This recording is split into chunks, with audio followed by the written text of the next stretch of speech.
Not long ago on the show, we talked about a person who drove their car through a barricade, seemingly specifically to target protesters, and killed 24-year-old Summer Taylor. An absolute tragedy, but not a tragedy that apparently is all that rare in America anymore, because these sorts of attacks are happening all the time. And I want to give a ton of credit to a friend of the show, Jesslyn Cook of HuffPost, who's put together a great write-up of how these purposeful vehicular targeting of protesters, vehicular terrorism, let's just call it what it is, has become more and more common. So after the killing of Summer Taylor, hours later in Indiana, a man in an SUV swerved around police barriers and into a crowd of protesters on a bridge, hitting and dragging 23-year-old Trevor Davis, who was hospitalized. 2 days after that, on Monday night, a driver plowed into protesters in front of a courthouse in Indiana before speeding away with two people desperately clinging to the roof of the car, causing them to fly off. Days later, a man reportedly made a U-turn to get behind a group of protesters near Richmond, Virginia, revved the engine of his truck, and then slammed it into them. Police later reported that he is a self-described state leader of the Virginia Ku Klux Klan. These are all tragedies, and there are many more. All told, there have been at least 66 car attacks nationwide just since George Floyd was killed by Minneapolis police on May 25th. We've covered several of them. I had no idea that it had become this common and somehow isn't a national story. Yeah. Rest in peace to Summer Taylor. That was horrific. I wish I hadn't seen it. Yeah. And I just, really sending love and solidarity to their family. Yeah. Yeah. I do want to point out that in the minds of people like Tucker Carlson and the right, it's not just Tucker Carlson, but it's the right in this country, and even Donald Trump, the protesters are the terrorists, not the people running them down. Yep. That's the kind of country that we live in. And when we have that level of asymmetry in our political conversations, there's two things. We have to double our efforts to convince as many people as we can, but we also have to just, cut the line here, draw the line in the sand with people like Tucker Carlson, because there's nothing left to talk about with you, because you would see someone get hit by a car and call the victim the terrorist and not the driver. Exactly.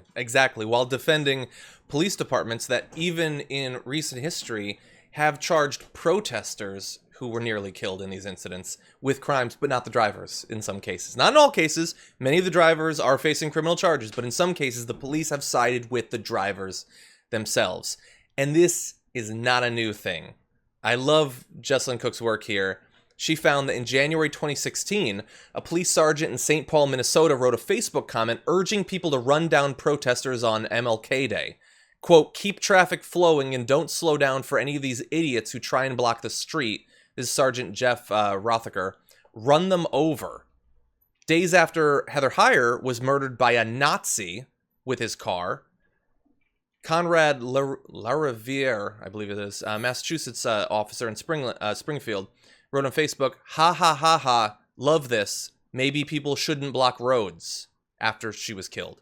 And in Seattle this year, the King County Sheriff's Office announced that one officer, who happens to be Governor Jay Inslee's cousin, although I don't think that necessarily matters, had been placed on administrative leave after posting a picture of a vehicle hitting someone under the commonly shared phrase, quote, "All lives splatter," and another line about moving off the road.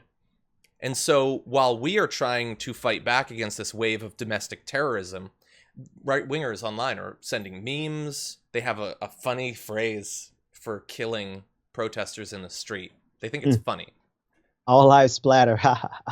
I don't have it for these people anymore, right? Like, what type of depravity, what level, where do you have to be in your life to find joy in this? Like, you're not a good human being. Let's start there, right? All these people, they have Jesus in their bios, scriptures in their bio. You know, I'm not slamming faith. I'm a person of faith myself, but I know your faith is full of crap if you find joy and pleasure in people dying.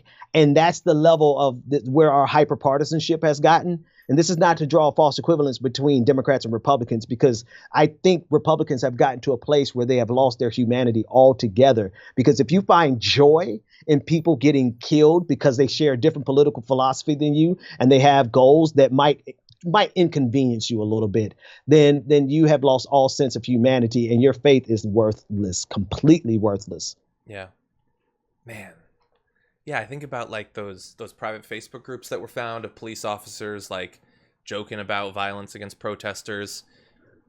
And I also think about like we so here we're talking mainly about regular racists who try to murder these people, and like leading to things like this, for instance, you might recall. Right. So Eric Shalou, once again on the ground. We played this on the show back, feels like a couple months ago. A truck that thankfully what's going on? Didn't kill hundreds of people, Wow. Oh my God. but did his best to. And that is terrorism. We should call that terrorism. But we should also acknowledge how many instances like this did we see. Exactly. Yeah.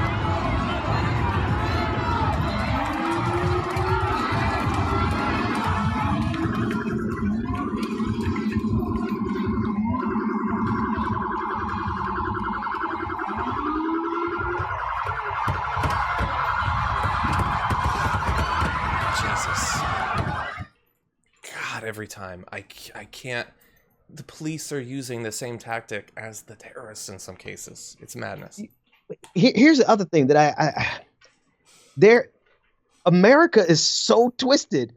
We place the value of buildings and the value of someone's schedule, right? The trucker had to get his delivery to the ports by whatever time. We put the value of that, and we put the value of being mildly inconvenienced over lives, right? They cry when a building burns. Like everyone freaks out when a building burns, but we become desensitized to people being killed. And this is just really a testament. It's not just about the individual conservatives in isolation. It's about this collective derangement in America that places the value of almost anything over the lives of individuals. Yeah.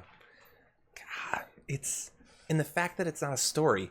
It is literally, for the past couple of years, the preferred tactic of ISIS to kill people internationally, being taken up by domestic terrorists, and no link is drawn by the media between those two things.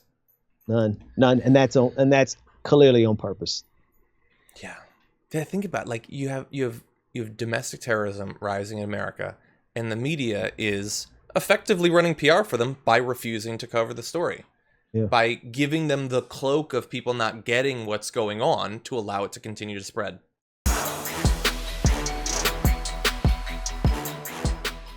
For more political news breakdowns, interviews, stories of activism, and me trying my hardest to care about the occasional big celebrity news story, subscribe to our YouTube channel at youtube.com/thedamagereport. And you can ring the bell wherever it is so you don't miss anything.